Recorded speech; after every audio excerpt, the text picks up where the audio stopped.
When all is said and done, the final level is very generous. There's no enemies, unless you wait around, in which case, of course, you'll run into bats. You'll get a whole bunch of spells. Fire protection spell, so it's basically a gigantic fire retardant body condom. The link spell. The statue spell. You get a whole bunch of shit here. And this is where you actually get to feel like a wizard in the NES version. And there is the final boss, quote-unquote. Wait until he breathes in, and then hit B.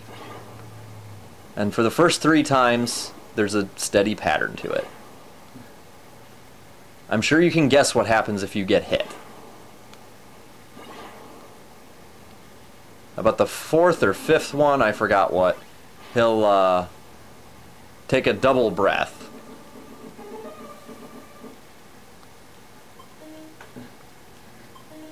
In which case you want to make sure you're ready for it. And then after all of those spells are used up, you hold the amulet up. And then Mortimer comes down and screams at you because you're a douche. And that, having been a patsy for the stupidest enemies in the entire game, you're not dumb enough to read the incantation on the back of the amulet. Which is apparently how they killed the dragons.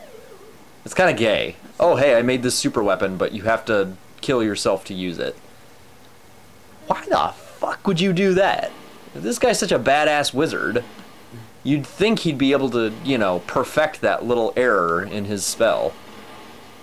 Now this part is pretty cool. You turn into a statue to avoid getting fucked, and of course he'll try to trick you at one point because you only have a certain number of defensive spells. But most importantly, look at the dragon. He's kind of like, y'all stupid. You fuck him up.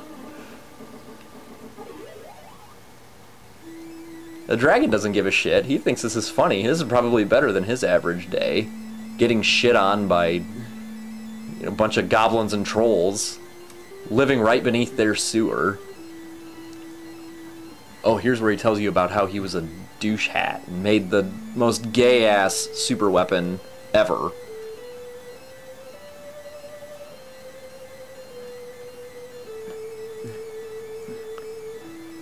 So basically he brought you down here to fuck yourself. As if you needed any help.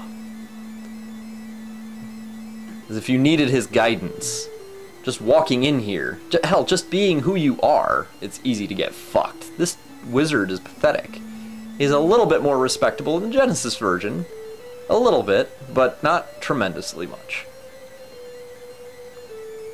Now what I don't understand is, when he has the amulet, the dragon won't attack him. Why the fuck does it attack you? At any rate, it doesn't matter. You steal it from him with the magnetic hands, and the dragon proceeds to fuck him and give you one of the most gruesome deaths in a NES game. Which is total bullshit, but it's still pretty cool to watch his flaming corpse fall and have him die miserably, as he deserves. And then you leave. And that's it. You don't actually get to kill the dragon. Now, I really do like the final level. I think it's cool.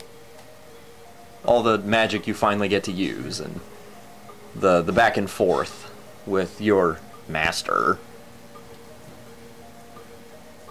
The dark nature, and I do remember a Nintendo Power issue had a really badass picture of you against the dragon. And oddly enough, that chick you find in the wall decides, oh hey, this dude managed to survive down here despite being a total idiot. I need to fuck that. So, simply by being stupid, you get some.